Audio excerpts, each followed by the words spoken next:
2 Tawarik pasal 7 ayat 1 sampai 3 kita akan baca bersama-sama. 3, 2, 1. Setelah Salomo mengakhiri doanya, api pun turun dari langit dan memakan habis korban bakaran dan korban-korban sembelihan itu, dan kemuliaan Tuhan memenuhi rumah itu. Para imam tidak dapat memasuki rumah Tuhan itu karena kemuliaan Tuhan memenuhi rumah Tuhan. Ketika segenap orang Israel melihat api itu turun dan kemuliaan Tuhan meliputi rumah itu, berlututlah mereka di atas lantai dengan muka mereka sampai ke tanah, lalu sujud menyembah dan menyanyikan syukur bagi Tuhan, sebab Ia baik, bahwasanya untuk selama-lamanya kasih setianya. Amin. Silakan duduk kembali Bapak Ibu Saudara-saudara. Malam ini saya ingin berkhotbah dengan judul respon terbaik kepada hadirat Allah dalam pujian penyembahan.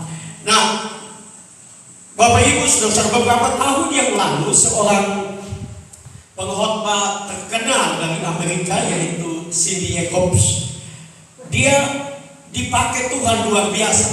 Dia adalah pembicara yang terkenal di dunia, yang dari Amerika, saudara-saudara. Dan satu waktu Tuhan dapat dikatakan menguasai kehidupannya, dan dia menyampaikan satu nubuatan yang perlu direnungkan oleh gereja di Indonesia, oleh saya dan saudara sebagai pelayan-pelayan Tuhan.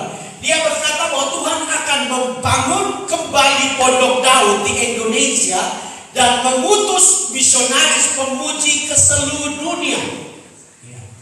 Kita tahu, saudara-saudara, kalau saudara aktif di media sosial, ya seperti YouTube dan sebagainya, saudara tahu bahwa di Jerman sendiri terjadi penurunan kekristenan yang luar biasa. Padahal kalau orang Papua tahu bahwa misionaris pertama masuk Papua itu orang Jerman, kalau tidak salah Kessler ya. Dan temannya, saya pernah sampai di sekolah teologi di Manokwari yang cukup besar. Itu pertama kali mereka menginjakkan kaki di Papua, Injil masuk Papua. Dan saudara, kita tahu bahwa ada banyak gereja di Eropa yang sudah dijual. Ya, ini fakta kehidupan. Nah, Tuhan sedang bekerja di Asia dan teristimewa di Indonesia. Dan saya dan saudara sebagai secara khusus saudara mahasiswa, saudara sadar bahwa Tuhan punya rencana yang besar lewat kita di Indonesia. Amin. Karena itu saya dan saudara sebagai pelayan Tuhan, sebagai orang-orang yang sedang disiapkan Tuhan, kita harus terus belajar untuk berada di dalam hadirat Tuhan. Kita terus harus belajar untuk intim dengan Tuhan, supaya kita tahu apa yang Tuhan mau bagi saya dan saudara. Amin. Saya tidak tulis di sini, tapi mungkin di antara saudara satu waktu akan menjadi misionaris di Timor Leste, ya, kan misionaris di Australia. Karena saya tahu dari Pak Ketua Sekolah sebagai Ketua Misi bahwa Indonesia dipercayakan untuk membangun misi luar negeri ke Timor Leste, ke Australia. Ya, ada beberapa negara yang dekat dengan kita, Papua Nugini. Ya. Nah, Bapak Ibu saudara, Tuhan mau supaya kita siapkan diri karena Tuhan akan menyatakan kemuliaan-Nya. Amin. Waktu saya membuat seminar tentang bahasa roh dan saya meneliti tentang kebenaran, kita tahu bahwa pada hari Pentakosta itu adalah hujan awal. Ya, Tuhan curahkan Roh Kudus-Nya, dan saya dan saudara generasi kita ini berada di ujung akhir zaman, dan Tuhan akan mencurahkan Roh-Nya yang merupakan hujan akhir. Karena itu Tuhan mau saya dan saudara menyiapkan diri. Amin. Supaya Tuhan memakai saya dan saudara. Nah, kita sedang membaca satu bagian firman Tuhan yang luar biasa. Waktu tadi pagi dihubungi saudara-saudara, saya menyampaikan firman Allah. Tuhan menaruh firman ini kepada saya. Dan waktu saya meneliti saudara-saudara, ini adalah kemuliaan Tuhan waktu bait Allah Salomo, waktu dia selesai membangun bait Allah. Dalam pasal 4 dia selesai membangun. Pasal 5 dia membawa kembali tabernakel Allah di Yerusalem. Dan kemudian pasal 6, Salomo merenungkan betapa luar biasa, karena dia merenungkan harusnya papanya yang dipercaya untuk membangun bait Allah. Ya, bukan maksud papanya yang mau membangun bait Allah, tapi Tuhan bilang bahwa bukan dia, tapi anaknya. Dan Salomo merasa Tuhan begitu menghargai dia, Tuhan begitu mempercayai dia untuk membangun. Dan Alkitab dengan jelas dia berlutut, dia menyembah Tuhan, ya, dia memuji Tuhan. Dan kita baca tadi dalam pasal 7 ayat 1 sampai 3, kemuliaan Tuhan dinyatakan. Saya mau katakan kepada saudara, mungkin engkau adalah anak pendeta, dan engkau lihat mungkin papamu pelayanannya biasa-biasa. Tapi saya mau katakan, saya dan saudara bisa dipakai Tuhan lebih dahsyat dari orang tua kita. Amin.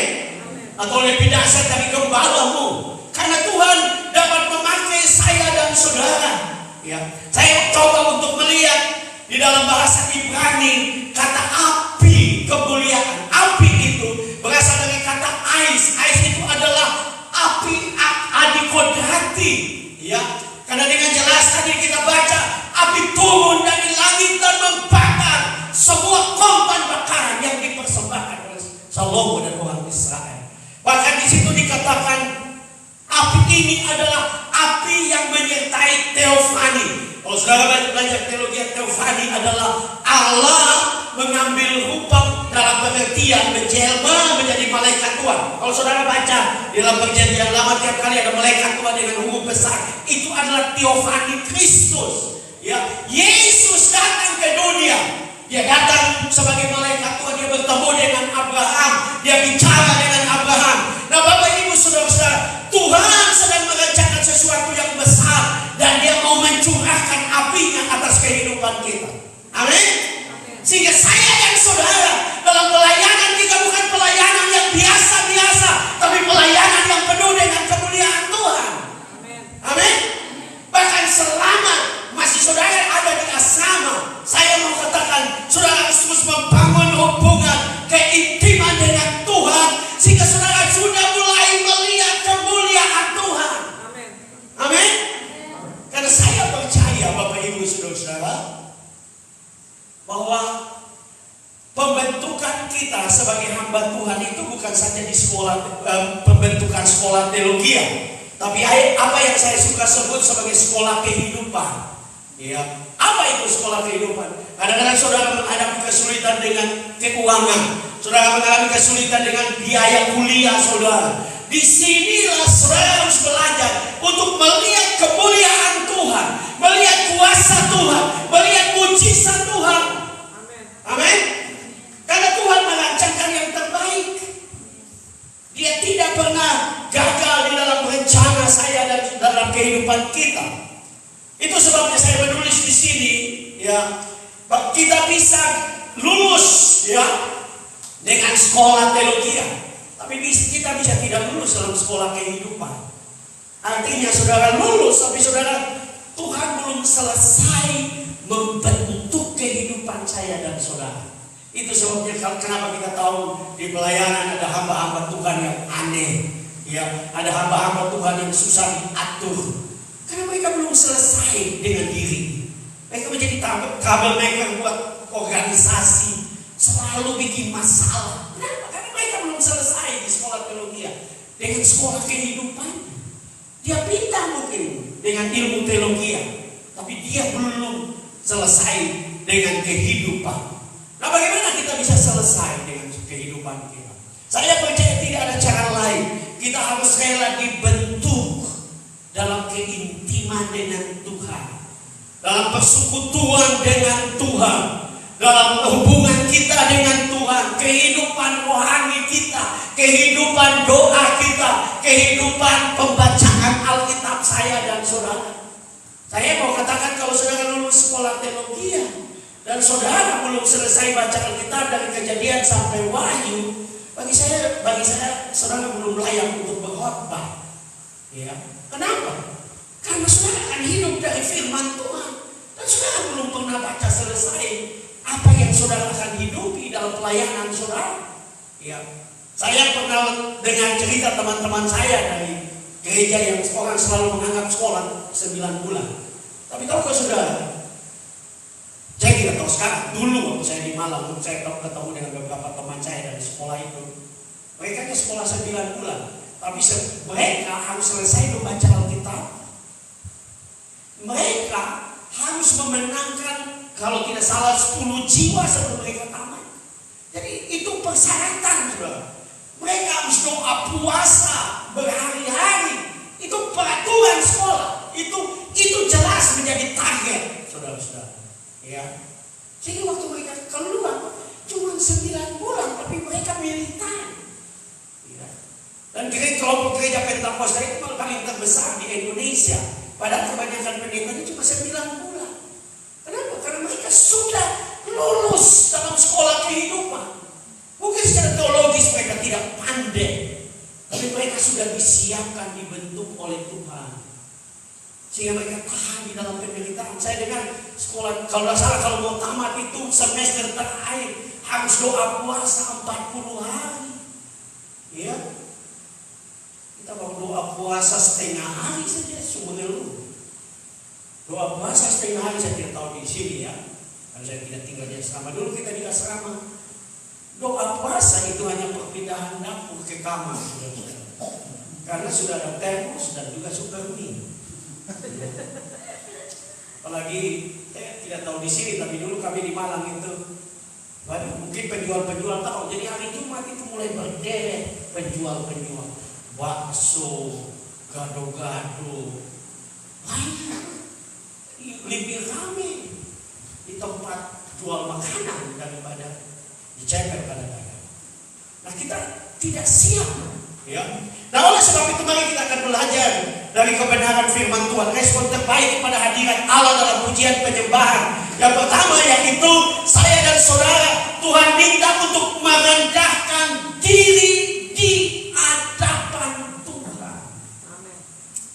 Saudara, saya mau katakan kepada saudara, satu persoalan terbesar dari kehidupan kita dalam pembentukan kita di sekolah teologi itu adalah kerendahan hati, saudara.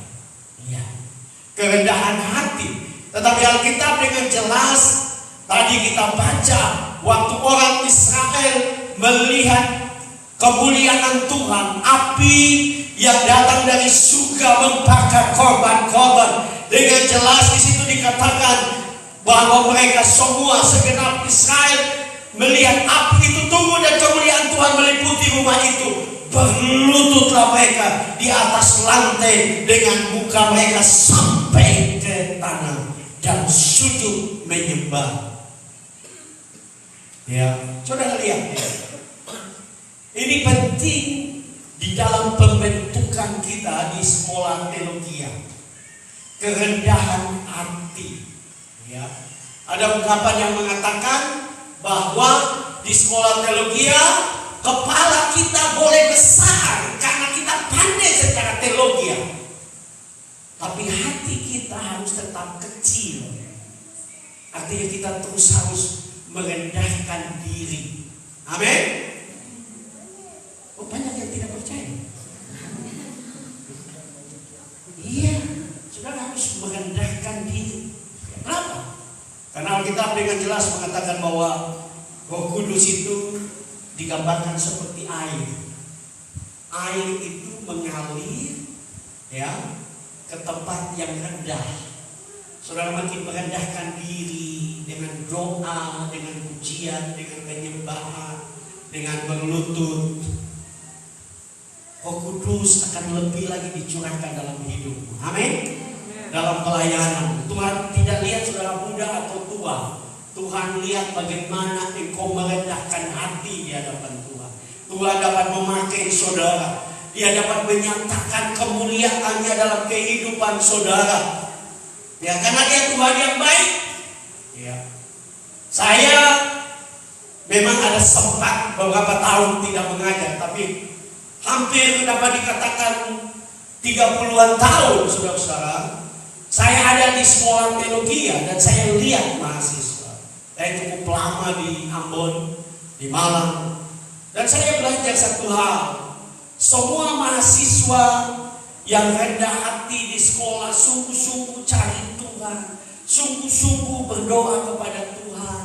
Ya, mereka orang lain mungkin sedang bermain bola, mereka mencari Tuhan. Orang-orang seperti itu, waktu mereka keluar, mereka akan dipakai Tuhan luar biasa. Mungkin mereka ada kelemahan, ada kekurangan, tapi Tuhan akan pakai mereka. Saya perhatikan itu, ya, dan saya sudah melihat itu. Bagaimana mereka menjadi luar biasa setelah mereka tamat dari sekolah teologi. Karena saya bisa ambil contoh, saya punya murid-murid yang ada yang beberapa yang ketua daerah, ya.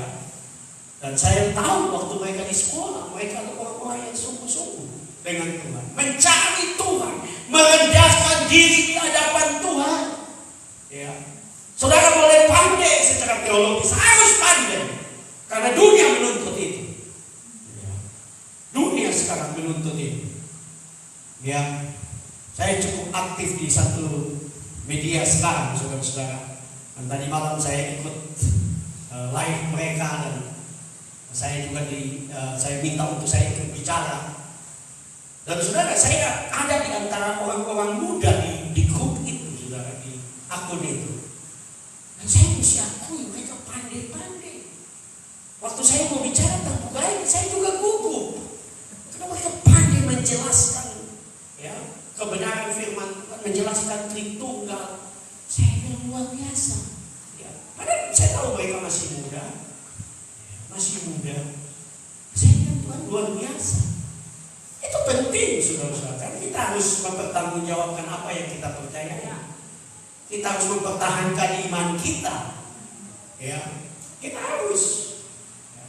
Nah, kalau saudara tahu bahwa saya di sekolah tidak pandai, kalau pimpinan sekolah tahu saya ada di sekolah, ya, tidak pernah juara kelas, ya, ada juara tapi juara kedua dari bawah, dari bawah bukan dari atas.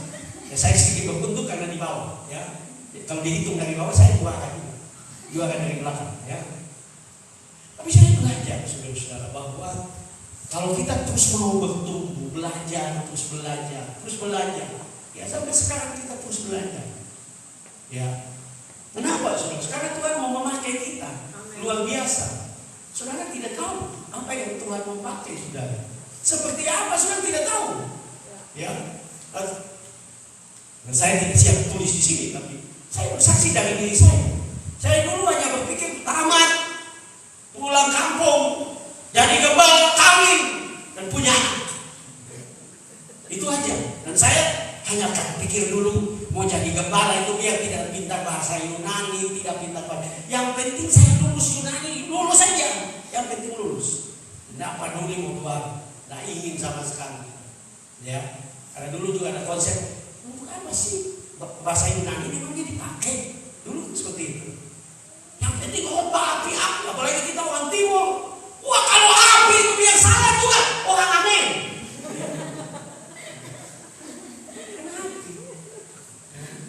Tapi setelah tamat dan belajar, ada banyak rahasia Tuhan yang Tuhan mau singkapkan. Ada pemakaian Tuhan yang saudara sendiri tidak pernah mimpi. Aku bilang dengan saudara, saya tidak pernah bermimpi jadi dosen. Karena saya tahu kemampuan saya. Waktu saya dipanggil oleh Pak Mukedi waktu itu, dia ketua departemen pengurus departemen pendidikan, dan dia pimpinan sekolah di Malang. Dia panggil saya dan dia bilang, Pak Frans, bukan Pak Frans, dia bilang Frans. Saya lupa waktu itu. Frans, siap berangkat Ambon mengajar di sekolah teologi yang Maluku. Saya bilang, Om tidak salah.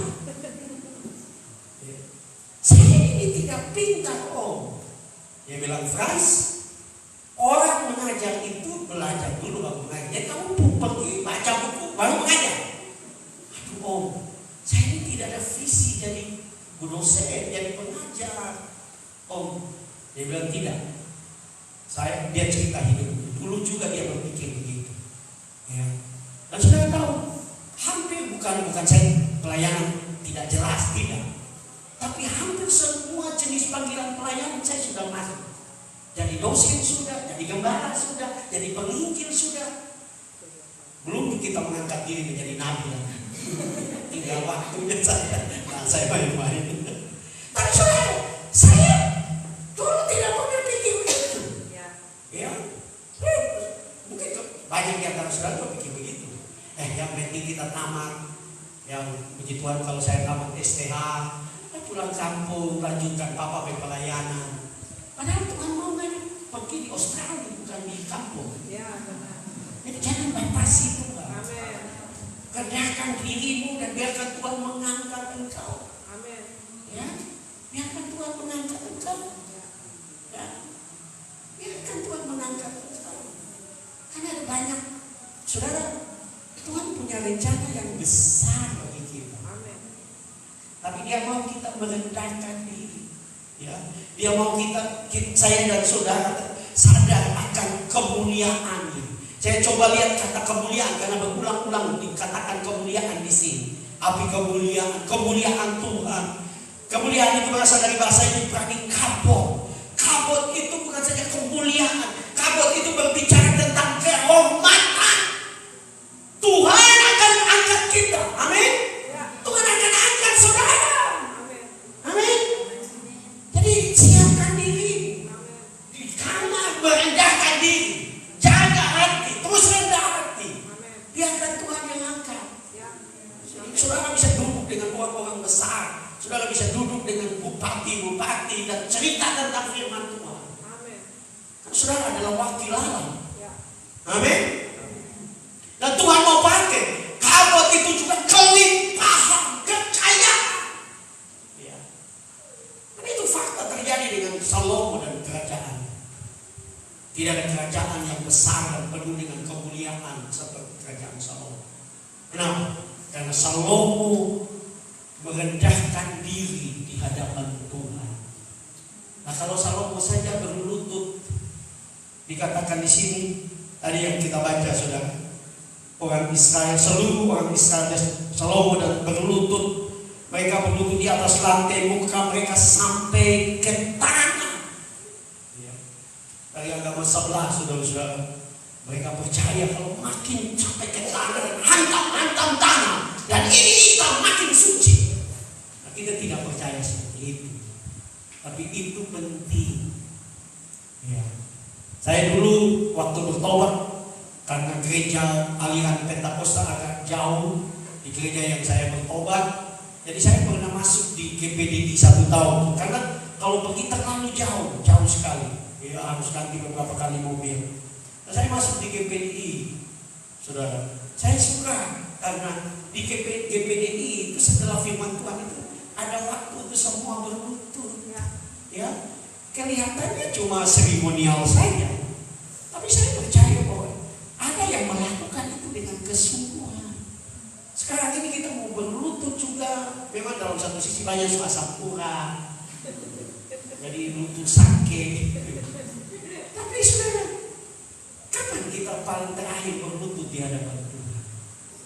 Apakah saudara di kamar berlutut menyembah berkata Tuhan, Engkau penuh dengan kemuliaan? Ya, katakan dia. Tuhan mau pakai kita, saudara. Nanti saudara akan terkagum-kagum dengan Tuhan. Dulu kita tidak pernah pikir kita Tuhan bisa pakai begini. Dan banyak hamba Tuhan yang begitu. Ya, jangan pikir aduh Pak, kita di sekolah di STTK, ya STTK, sekolah tinggi Kalvari, penuh dengan penderitaan karena kita terus di Kalvari. Enggak, saudara. Tuhan mau mencurahkan kabutnya bagi kita. Amin. Kemuliaannya. Amin. Sehingga orang waktu lihat saudara bilang, wah luar biasa. Dulu dia nau-nau. Sekarang kalau dia berdiri di mimbar, hadirat Tuhan luar biasa. Ya, orang Kupang bilang dia pemuka tanahnya. Dia suka berdiri bulu tahu kelalat masuk kamar. Tapi sekarang aduh, dia stand. Kalau dia hot, itu hadirat Tuhan, urapan Tuhan bahasa. Kenapa?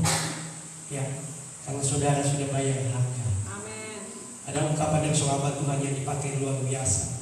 Dia bilang apa yang terjadi di mimbar itu ditentukan dengan apa yang terjadi di kamar. Amin. Ya, kalau kamar cuma bahas status terus. Kalau cuma sibuk dengan media sosial, tidak ada waktu untuk cari Tuhan, merendahkan diri. Saudara tidak akan lihat kemuliaan Tuhan. Dan saudara bisa kecewa dengan Tuhan. Saudara bisa mundur dari Tuhan. Ya, karena saudara tadi yang saya bilang, saudara belum lulus dalam sekolah kehidupan ini. Di mana Tuhan mau bentuk saudara. Karena itu belajar untuk merendahkan diri. Ya. Bahkan kabel itu juga berbicara tentang kemegahan. Ya, Tuhan akan buat saudara menjadi luar biasa. Tapi persiapannya di sini. Amin. Belajarnya di sini. Banyak kali orang bilang, wah Pak, banyak tugas, banyak kegiatan di sekolah, jadi saya tidak bisa baca Alkitab sampai selesai. Nanti saya tamat dulu, saya tiap hari baca. Saya bukan mau bilang itu omong kosong. Karena begitu saudara tamat, saudara sudah sibuk dan pelayanan, tidak lagi ada waktu lagi. Dan kebanyakan orang-orang seperti itu akhirnya mereka yang buka Alkitab karena mencari menyiapkan diri untuk khotbah, bukan untuk memberi makan jiwa mereka. Diperlu di sini dibentuk, ya, dibentuk, ya. Nah, kata berlutut itu berasal dari kata Ibrani kara. Kara itu rebah, membuat hatiku hancur luluh. Saya mau tanya, ini kita bicara kita orang Pentakosta. Ya, kapan terakhir saudara menangis waktu ada di hidupnya? Saya tidak mengatakan saudara harus cengeng, tapi kapan terakhir saudara begitu merasa Tuhan, hadirat Tuhan begitu kuat sehingga saudara merasa saudara tidak layak. Tidak layak. Kok Tuhan bisa panggil saya? Ya. Ya. Tuhan bisa panggil Frans. Ya. Kalau saudara tahu masa lalu saya, ya, bukan masa lalu saya masih di sekolah teologi juga belum tahu betul. Tapi ya itulah masa lalu. Tapi Tuhan bisa panggil kita. Ya. Kita tahu semuanya karena anugerah. Amin. Ya, semua karena anugerah. Dulu di kampung sudah tidak pakai semengken, sekarang sudah pakai semengken, bersyukur. Teman-teman di kampung juga tidak tahu pakai semengken. Artinya sudah ada kemajuan, bersyukur. Amin. Dulu tidak tahu ikat dasi, sekarang sudah tahu ikat dasi, John. Amin. Ya. Karena kadang-kadang ada orang yang pengen datang di sekolah teologi karena wah kalau dia suka pakai dasi, nah, kita lihat bagaimana kalau suka pakai dasi dan jas, wow keren. Pengen pakai dasi dan jas, yang berhenti di situ. Kemuliaannya masih lebih dahsyat yang dia siapkan. Tapi kita harus merendahkan diri. Terus merendahkan diri. Terus merendahkan diri. Kenapa?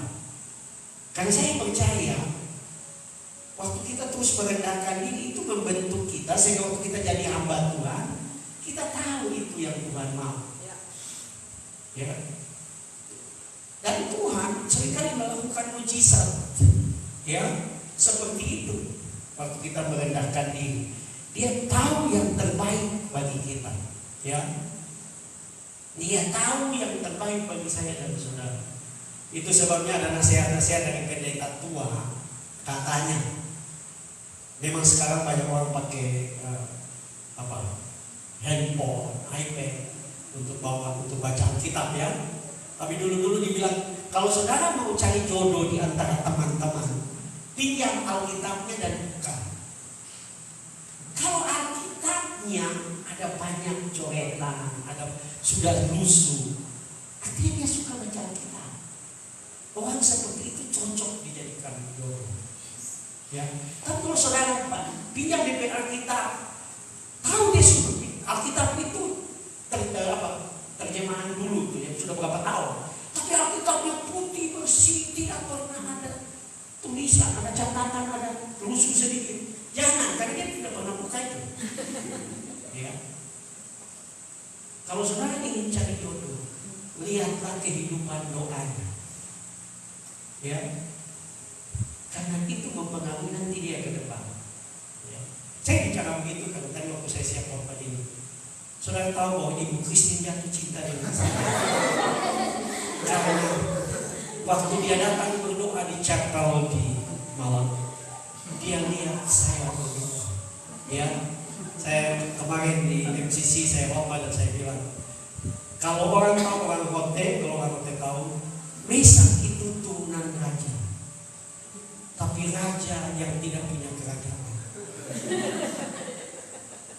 Ya, saya seperti Yusuf dulu mimpi jadi raja, tapi dia suku nomaden. Dia tidak punya kerajaan, dia tidak punya keturunan raja, tapi dia mimpi jadi raja. Jadi saya seperti itu. Ya. Dan ternyata waktu saya menikah dengan Ibu Christine, saya tahu dia turunan raja. Karena di orang Sange itu Mokodompis itu raja. Tapi dia juga raja yang tidak punya takhta. Ya. Dia pernah kepotong tangannya. Saya pikir darah biru. Padahal darah merah juga sama. Malah darah kotor lebih banyak. Tapi saya mau katakan kepada saudara, Tuhan mau melakukan hal-hal yang tadi di dalam doa saya bilang, apa yang tidak pernah kita pikir, kita dengar, timbul dalam hati, dia mau sediakan untuk mereka yang mengasihi dia. Dan kalau saudara tanya, saya mau tanya, untuk orang yang mengasihi dia itu bukti, mengasihi Tuhan buktinya di mana?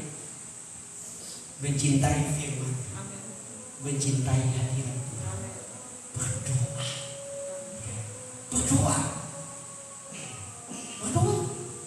karena nanti bisa ditambah lebih lagi berdoa. Ini sudah lihat, wah ini dahsyat. Sekali ada banyak hal yang Tuhan mau lakukan, ada hal-hal yang dahsyat yang Tuhan mau lakukan dalam kita. Sudah tidak tahu. Sudah punya mimpi itu baru ujung. Ya. Baru ujung. Yusuf juga begitu kan. Dia hanya mimpi. Ya. Mimpi pertama ada berkas gandum, ada 12 berkas datang berlutut. Itu saudara-saudara. Dia mimpi bulan bintang-bintang datang berlutut. Itu orang tua dan saudara-saudara. Tapi tahukah saudara bahwa Tuhan angkat Yusuf menjadi orang kedua Perdana Menteri di Mesir, dan semua bangsa di dunia yang mengalami kelaparan datang berlutut di depan kaki Yusuf untuk meminta memberi makanan. Jadi Yusuf hanya mimpi keluarganya berlutut, tapi Tuhan buat semua bangsa berlutut. Ya. Nah, saudara punya mimpi itu masih kecil di hadapan Tuhan, dia bermimpi lebih besar dari mimpi. Ya. Tapi saudara harus terus merendahkan diri. Sekolah akan membentuk saudara, keadaan situasi akan membentuk saudara. Tapi kalau saudara sungguh-sungguh merendahkan diri, saudara akan terus lihat kemuliaan Tuhan. Saudara akan selesai dari tempat ini dengan merasa Tuhan dahsyat perbuatan, luar biasa perbuatan, dahsyat. Ya, saya sedikit catat di sini. Seringkali Tuhan membentuk kita yang pertama, membentuk di asrama dengan kerendahan hati. Ya, saudara biasa di rumah enak, ya bebas, suka-suka saudara. Di sini saudara harus rendah hati dengan teman kamar, ya berhadapan dengan teman kamar yang tidak baik, tidak tak bertanggung jawab, jorok, ya di tempat tidur celana dalam di mana-mana. Biasanya laki-laki begitu, ya. Buang pakaian kotor di seluruh sudut kamar. Kita berhadapan dengan orang-orang Dan di sini kita harus belajar rendah. Yang kedua adalah karakter, ya. Nah, di karakter kita akan dibentuk, saudara. Tuhan mau bentuk saudara karena dia ingin saudara siap untuk menjadi orang yang akan melihat kemuliaan Tuhan, kebesaran Tuhan. Sehingga waktu kita dipakai Tuhan, kita tidak sombong. Kita tahu bahwa semua adalah anugerah Tuhan. Yang terakhir, respon terbaik kepada hadirat Allah dalam pujian penyembahan, yaitu terus berkata bahwa Tuhan itu baik. Ayat ketiga di situ, mereka mulai bernyanyi. Ya, kalau tadi sudah lihat ayat yang ketiga, dengan jelas, ya, dan menyanyikan syukur bagi Tuhan sebab Ia baik, bahwasanya untuk selama-lamanya kasih setia. Wow, saya mau katakan kepada saudara, biarlah dalam kehidupan saudara, dalam pembentukan yang Tuhan izinkan, apapun situasi saudara, saudara harus terus berkata, saudara harus terus bernyanyi bahwa Tuhan itu baik. Amin. Apapun situasi. Saya sebenarnya juga tidak tulis tentang Yusuf, tapi Tuhan selalu bawa di Yusuf. Saudara lihat bahwa Yusuf tidak pernah mengeluh. Dia anak manja di rumah ayah. Semua saudaranya disuruh jaga kawanan kambing domba. Yusuf tinggal di rumah. Dia dibikin baju yang terindah, dimanja. Tapi waktu dia mulai melihat pembentukan Tuhan terjadi, dia tidak pernah mengeluh. Dia tidak pernah mengeluh dengan situasi. Bayangkan dari anak manja dijual jadi budak di rumah Potifar, jadi pelayan. Ya, biasa hanya duduk di bawah pisau lampu, tinggal mengantar makanan. Sekarang jadi pelayan. Tapi Alkitab dengan jelas bahwa Yusuf tidak pernah mengeluh dan mempersalahkan Tuhan. Ya. Banyak kegagalan di dalam sekolah teologi karena kita suka mengeluh. Mengeluh dengan orang tua, belum kirim uang, ancam orang tua, WA, SMS, papa mama, kalau tidak kirim uang kita pulang. Nah, saudara itu dipanggil Tuhan atau dipanggil papa mama? Dipanggil Tuhan ya? Ya. Kalau gitu WA-nya ke Tuhan. Amin. Jangan WA ke Tuhan. Ya? Jangan mengeluh. Ya. Saya belajar satu hal. Ada banyak anak Tuhan yang tidak melihat mujizat, melihat pekerjaan tangan Tuhan, mujizat Tuhan. Karena mereka bangun pagi itu mereka selalu mengeluh. Ya, saudara, perjalanan hidupmu, pembentukanmu tidak gampang. Bahkan nanti kalau saudara sudah menjadi Tuhan juga tidak gampang. Tapi sebagai orang percaya, sebagai anak Tuhan, kita harus memulai setiap hari dengan berkata Tuhan baik. Amen. Ada masalah, tapi Tuhan baik. Amen. Ada tantangan, tapi aku percaya Tuhan baik. Iya, Tuhan baik. Tuhan baik. Amen. Karena itu di statusmu di Facebook itu, jangan mengeluh. Ya. Itu bukan tempatnya. Karena satu dunia baca keluhan. Karena kau menjadi batu sandungan bukan satu dunia. Saya aneh kadang-kadang ada hamba Tuhan, anak Tuhan yang mengeluhnya di Facebook. Atau tujuan apa? Promosikan keluhanmu. Biar semua orang tahu engkau sedang stres. Dan engkau mendapatkan hukuman? Enggak. Ya. Karena itu gunakan media untuk jadi berkat. Mulailah setiap hari, setiap pagi dengan berkata Tuhan baik. Ya. Waktu engkau bangun pagi, berkata Tuhan terima kasih karena saya masih bisa bernafas. Ya. Betul? Karena ada orang tidak bangun besok sudah bernafas. Goyang-goyang itu jadi sudah bangun lagi. Ya, sudah selesai, nafas habis. Jadi kalau masih bisa bernafas, puji Tuhan. Amen. Ya. Ada banyak orang juga Di rumah sakit sudah pakai oksigen. Kalau sudah bisa bernapas gratis pun mengucap syukur. Ya, saya coba lihat kata baik di sini. Dalam bahasa Ibrani dipakai kata tobe. Tobe itu bukan sekedar baik. Bukan Tuhan itu baik, Tuhan itu lebih baik. Amin. Tuhan lebih baik dari orang tuamu.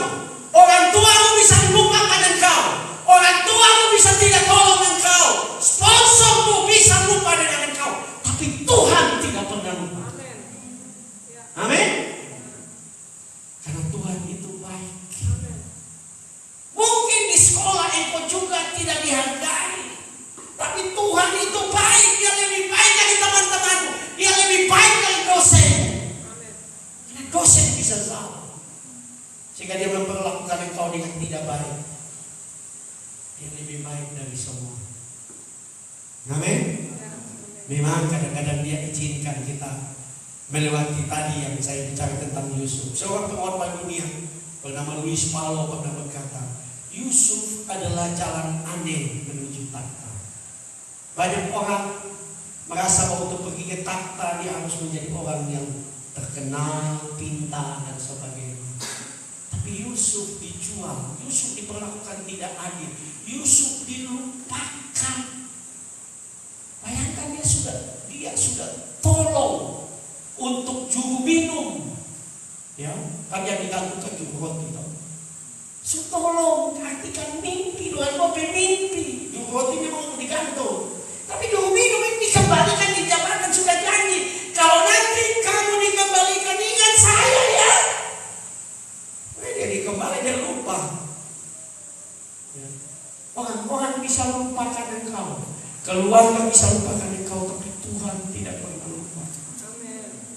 Kalau engkau sungguh-sungguh dengan Dia, engkau berharga di mata. Bahkan Dia sedang merancangkan yang terbaik bagi engkau. Dia kata tobe juga berarti terbaik. Tuhan itu terbaik, saudara. Ya, melayani Tuhan itu terbaik.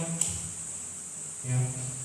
Saya ingin ingatkan, saudara, kalau saudara dipanggil jadi pendeta, jadi gembala, jadi dosen, jadi penginjil, kalau betul-betul Tuhan panggil seperti itu panggilanmu, saudara harus fokus kepada panggilan. Jangan tamat begini pindah. Dulu bilang Tuhan panggil, dulu bilang suara Tuhan. Begitu tamat lihat keadaan pelayanan. Aduh, kita kerja jo, ternyata menjadi hamba Tuhan ini susah. Saya tidak bekerja, saya juga kerja, saya bisnis. Tapi engkau harus fokus dengan panggilan itu hanya pendukung, bukan utama. Jadi mendadak sudah jadi pegawai kantor camat lah, pegawai kelurahan lah. Sekali lagi saya tidak anti dengan pekerjaan, tidak. Tapi kalau ada yang membuat saudara akhirnya tidak fokus lagi di pelayanan, saya pikir ada yang salah. Mungkin sudah melihat bahwa melayani ini ternyata susah ya. Ya, saya ingin ingatkan, ya. Saya tidak anti pekerjaan, tidak anti. Tapi kalau pekerjaan itu mengikat, sudah pasti itu mengganggu pelayanan. Contohnya, contoh dari baik. Saudara tamat jadi pegawai Indomaret. Menurut saudara bisa fokus di pelayanan? Agak susah kan? Karena itu ada shift. Biar ada ibadah, kalau saudara kena shift terus, saudara tidak bisa. Betul kan? Atau saudara dipanggil Tuhan untuk melayani Tuhan. Ya. Memang ada ungkapan bilang begini. Biasanya mahasiswa teologi waktu datang di sekolah teologi dia berkata, aku ingin memenangkan seluruh dunia bagi Tuhan. Ya. Kemudian beberapa tahun kemudian, 1 tahun di sekolah teologi dia bilang, kayaknya tak bisa seluruh dunia. Tuhan, aku ingin memenangkan Indonesia. Naik tingkat 3. Aduh, kayaknya Indonesia juga tidak bisa ya. Tuhan, aku ingin memenangkan satu Papua buat Tuhan. Lihat nanti Papua juga luas, beberapa provinsi sudah naik tingkat 4. Oh Tuhan, kayaknya saya harus memenangkan diri saya sendiri. Ternyata saya tidak bisa apa-apa. Sebenarnya justru itu baik. Karena makin saudara merendahkan diri dan bergantung kepada anugerah, kebaikan Tuhan, anugerah Tuhan, saya percaya Tuhan akan angkat saudara. Karena Tuhan belum berhenti dengan mimpimu. Bahkan dia sedang menanggung mimpi yang besar. Saya sudah umur 56 tahun, tapi saya tahu bahwa Tuhan belum berhenti. Ada mimpi yang besar buat saya. Kadang-kadang saya pikir Tuhan, kayaknya tidak mungkin. Tapi tiap kali Tuhan ingatkan, saya terus berdoa. Engkau yang janji Tuhan, Engkau yang akan tepati. Tidak peduli berapa tahun saya harus tunggu. Karena dia belum selesai. Dia baik. Ya, dia terbaik. Tobe itu terbaik. Jauh melebihi semua. Ya, dia jauh lebih baik. Dia jauh lebih baik. Saya belum terlalu lama melayani Tuhan, tapi sudah hampir 30 tahun. Dan saya berkata Tuhan itu baik. Tuhan itu baik. Bahkan seringkali saudara, saya di rumah bukan untuk sokongan Tuhan. Saya pagi dia keluar 1 jam doa sambil jalan. Malam saya 1 jam. Ya. Saya berkata Tuhan, Engkau terlalu baik. Engkau terlalu baik. Saya bersyukur buat rumah yang Tuhan siapkan, kendaraan, istri yang baik, yang cantik, ya, anak-anak yang baik. Mereka tidak sempurna, tapi anak-anak yang baik. Saya bersyukur Tuhan itu baik. Dia melebihi semua. Dan seringkali sambil berjalan menangis, dan saya berkata Tuhan, saya sampai mati akan melayani Engkau. Saya tidak pilih yang baik sampai mati. Saya tidak mengatakan saudara orang pilih yang lain itu salah, itu urusan mereka.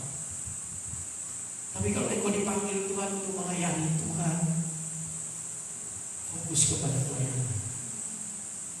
Karena engkau akan lihat Tuhan itu baik. Tuhan itu baik.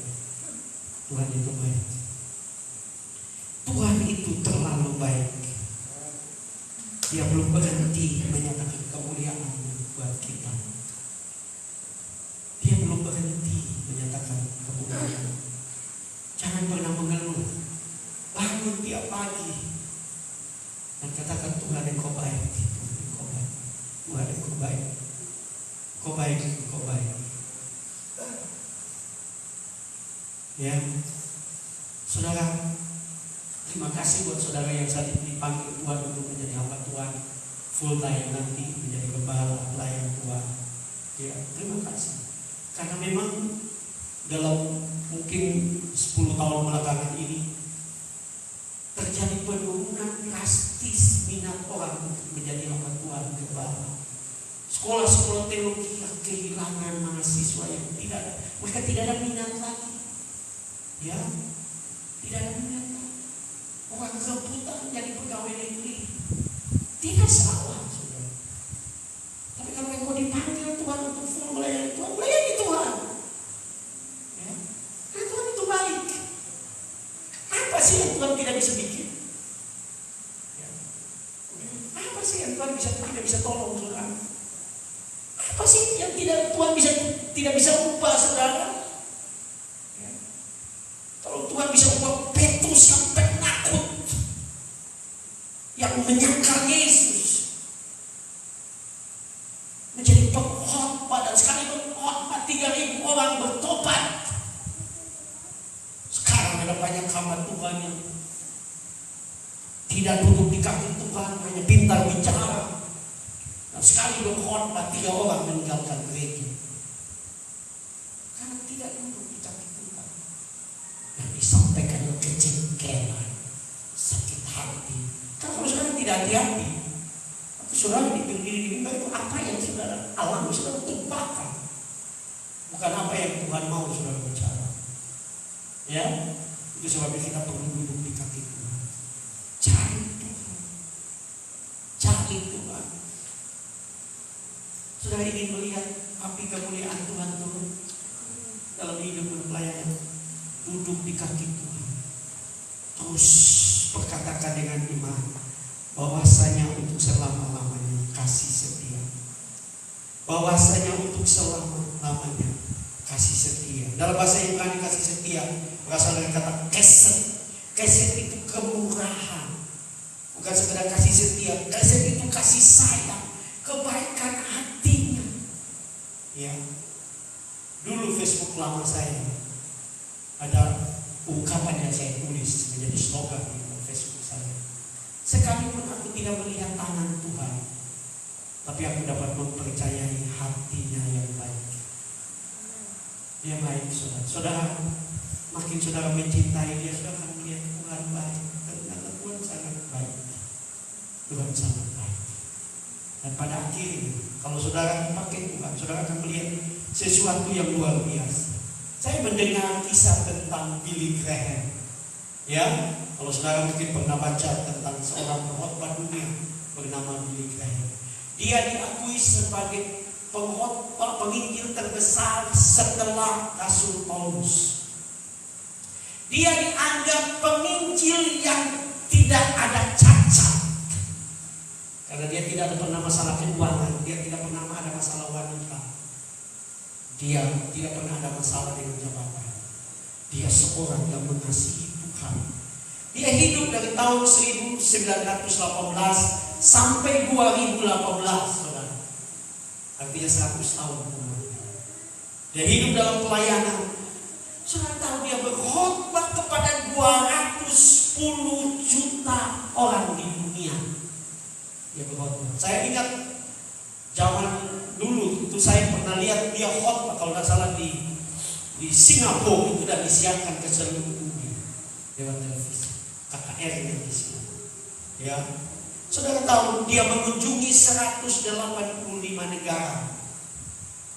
Dan waktu dia sudah sangat tua, dapat dikatakan hari-hari terakhir hidupnya, seorang wartawan datang dan bertanya kepada dia, kalau kamu diizinkan hidup lagi dan bisa melakukan satu hal dalam hidupmu berulang-ulang, kalau Tuhan izinkan kamu hidup lagi dan apa yang kamu ingin lakukan berulang-ulang dalam hidupmu, saudara, luar biasa. Dia tidak bilang saya ingin berkhotbah setiap hari.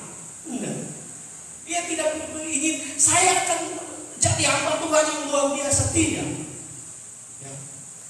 Dia berkata, kalau aku masih kurang satu hal dalam sejarah hidupku, yaitu kalau Tuhan izinkan aku hidup kembali, aku akan masuk ke kamar dan tutup pintu dan berkata, Yesus, aku cinta Engkau karena Engkau yang terindah dalam hidupku.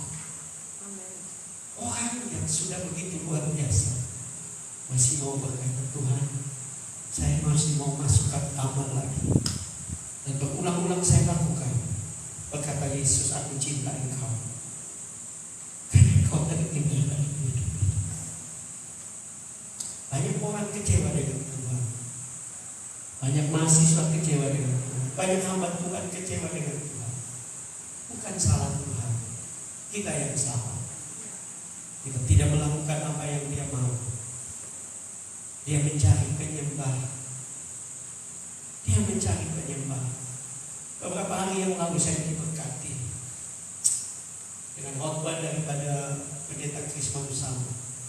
Dia berkata, saudara-saudara tahukah ya frasa Ibrani waktu Adam dan Hawa jatuh ke dalam dosa? Tahukah saudara, waktu Tuhan berkata, Adam, Adam, di mana kau berada? Itu bukan sekedar Tuhan cari. Tuhan tahu Adam di mana. Frasa Ibrani adalah sebenarnya Tuhan sedang menangis. Adam, di mana kau berada? Tuhan kehilangan teman sekutu dan Dia cari engkau. Itu sebabnya Yesus berkata, Allah sedang mencari. Dalam Injil Yohanes pasal 4 ayat 24, Allah sedang mencari penyembah yang benar. Saya tidak anti teologi ya. Saya sekolah dan sampai S2. Tapi saya masih percaya bahwa Tuhan mencari itu. Kalau saudara pinta puji Tuhan, kalau saudara akan dipakai. Itu sebabnya beda antara Paulus dan Petrus. Karena Paulus dianggap seorang profesor pada zaman itu. Itu sebenarnya tulis sampai sebagian besar perjanjian baru. Petrus dipakai luar biasa, tapi cuma tulis surat. Hanya 1 dan 2 Petrus. Artinya kepintaran itu baik, tapi keintiman itu penting. Biarlah engkau intim dengan Tuhan, dekat dengan Tuhan, sampai Tuhan tidak bisa lagi menahan anugerahnya untuk dia curahkan kepada hidup. Karena dia melihat betapa baik engkau mengasihi dia. Kita banyak berdoa, bukan berarti Tuhan jadi cinta kita. Tuhan sudah cinta kita lebih dari semua.